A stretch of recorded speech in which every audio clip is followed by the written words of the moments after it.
It's a phenomenal sight looking out from our broadcast area onto the infield at the Green Park. I suspect there's going to be a few parties this evening, all part of the myth, the legend that is the Mobil 1 12 Hours of Sebring. All the activity, all the atmosphere is just glorious, and the weather couldn't be more perfect. No. It's the whole thing is, stunning. If you're going to win at Sebring, you have to have the same grit and determination of the World War II era B-17 crews that trained here over 75 years ago. There's really nothing else quite like Sebring. Not the racetrack, hashtag respect the bumps, not the atmosphere in this spring break holiday destination it seems to be, where the devoted of endurance racing come to worship. Take a breath now, ladies and gentlemen. It'll be the last chance you have, because I've got a feeling the action early on is going to be fast and furious. Potier leads the field with a green flag. Already the Nissans are jumping. Almost a touch between the guys at the head of the field, and they fan out 1, 2, 3, 4 across ring circuit. Contact and off the circuit. What a slide, what a slide. Can he hold on to it? What a save by Olivier Pla. Woo, man. Game on. It's a 12-hour race. Did I miss something? The two BMWs are first and second, with Richard Westbrook having gone up the third. Madison Snow behind the wheel of the 48. Lamborghini in fourth position in class, with everyone chasing Jack Hawksworth. Oh, big impact, big impact. Oh, we've got a car upside down. It's the 64. This will be a safety car. Franny Monkey Calvo is out of the 64 Ferrari. That's great news. Multi-class racing through those bumps at those speeds, bad things can happen. Green flag is in the air as we go back to racing, and through goes Ricky Taylor from Philippe Nazet and Tristan Vautier in third position now. Look at this, here comes one of those ESM Patron machines. Pippo Durrani won here 2 years ago. He's on fire right now in terms of his pace. Oh, big wiggle there. Huge. That is skill, ladies and gentlemen, to hang on to that race car. Elio Castro-Neves then leading Pippo Durrani and Mike Conway and Jonathan Bomarino and Dane Cameron. My goodness, what a quintet of drivers that is at the front of the field. And everyone has said it's going to get intense, and we're seeing it right now. There's a long, long way to go, but these guys want the lead of this race in the baddest way. Variety of engine noise in multi-class, multi-manufacturer racing. I never tire of it. And oh no, oh dear, this is the 7 car. Ricky Taylor's got a problem. Flame coming out of the right-hand exhaust bank. Roger Penske looking at it, and Pippo has got a great jump across the line, over half a second. All bets are off at the end. The gloves will come off. It will be a street fight from the street-based cars. Conor De Philippi has Tony Villander, who's got a great run. This is a really important car for BMW.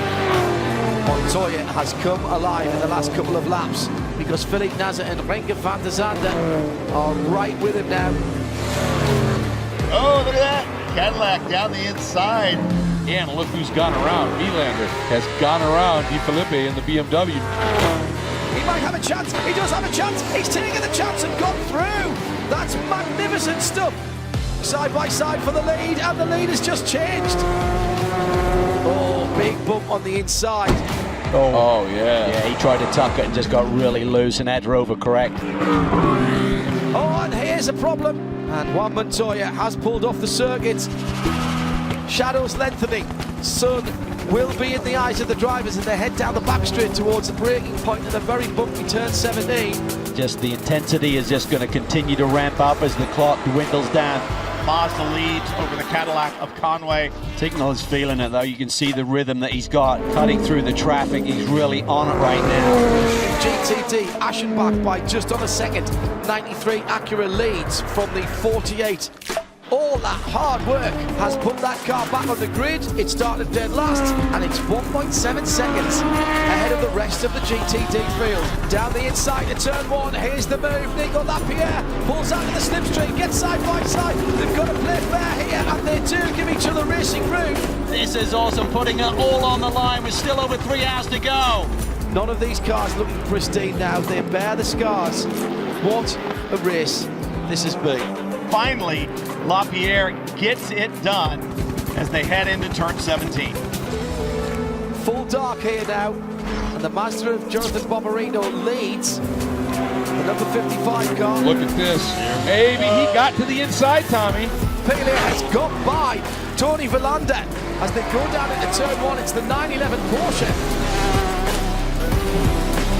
Oh, huge off! And that is the Sprint of Daytona cars. It's destroyed. Not sure what else this race can throw at us, to be honest. We've had pretty much everything. Durrani across the line from Nasir in second place. Van der Zande and Harry Tincknell right there. Tincknell to the inside. Finally, Tincknell gets the job done by the time they get to Christensen corner. With just under 1 hour to go, Jeremy Shaw, we are looking at a grandstand finish. What a strong run they have had here today. Everyone done a tremendous job. Madison Snow, Corey Lewis, and now Brian Sellers in the car to the finish. Brian Sellers has gone round the outside of Jerome Blankemolen and back in front of him, and that's for the lead. Brian Sellers has the sniff of a Sebring victory in his nostrils, and he does not want to let that go. Heartbreaking, Shea Adam.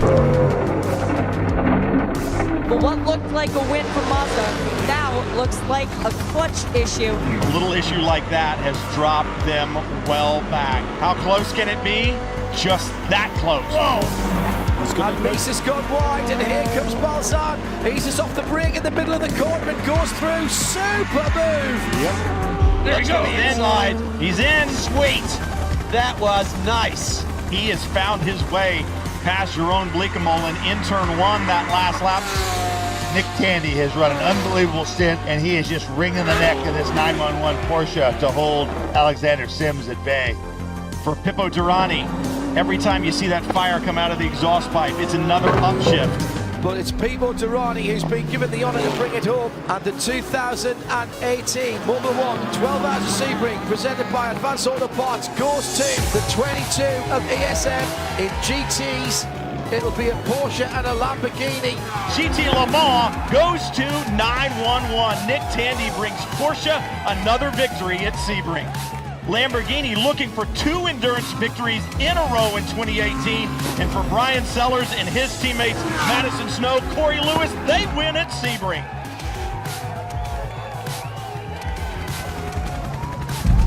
This is Sebring. We've just won Sebring, buddy. This one is for my dad. He's fighting really hard for his health, and I love him so much. This is for you, man.